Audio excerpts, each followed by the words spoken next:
So here I'm using biro, and I start off again, just like I did with my pencil one, in quite a dark area, just so I can really press on really hard, and get those really black areas of the eye sorted.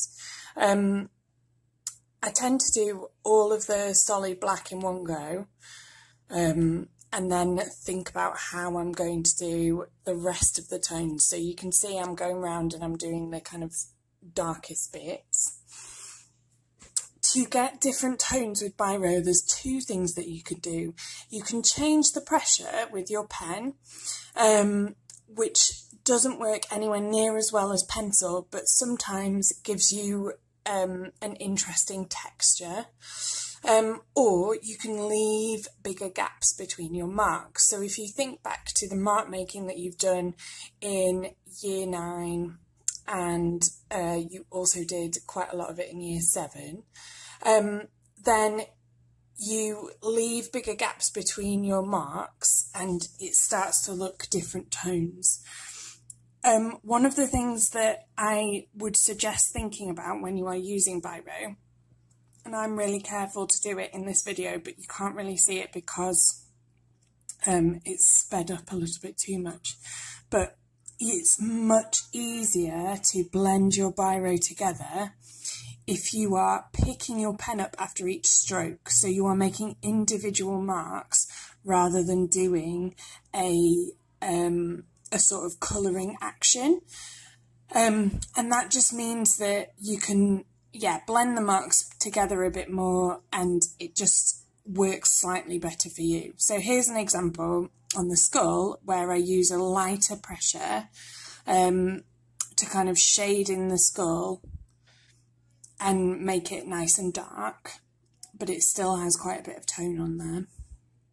So you can see in the shadow under the eye, then I'm not picking my pencil up because I want it to be kind of a block colour, my pen up, but when I'm doing the iris, I'm picking up my pencil after each pen after each mark, so that I get sort of the edge of a line rather than a loop where I've coloured in and brought it back round.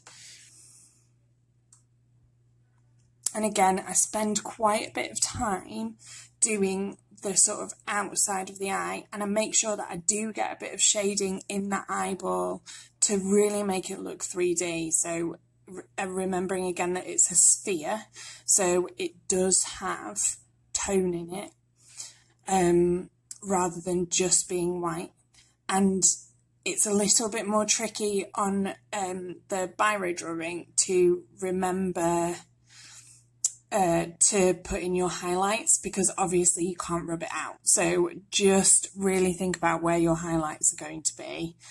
But don't be afraid to go too dark. I think sometimes with biro drawings, people are afraid to put quite a lot of biro on there, but you want a nice contrast between your shapes. So you need to make sure that you're putting lots of nice dark tones on there, as well as thinking about the areas of light. In this section, I sort of remembered that I could use cross-hatching to make a better tone. So you see I go back over it in an opposite direction. Most of the time I've used one directional shading, but then around the eye I used quite a lot of cross-hatching, and I think it added a really nice texture. I actually was really pleased with it, which is why I went back into some of the rest of the eye and did more. When it comes to the eyelashes in biro, I took quite a lot of time over this. I'd literally just done my pencil drawing, so I felt quite practiced at eyelashes, but it is worth having a practice on a scrap piece of paper with your eyelashes, just so that you can get used to doing them, because again, they can ruin a drawing. And I did the same as I did with my pencil. I drew my eyelashes and then I went back in and thickened them up a little bit.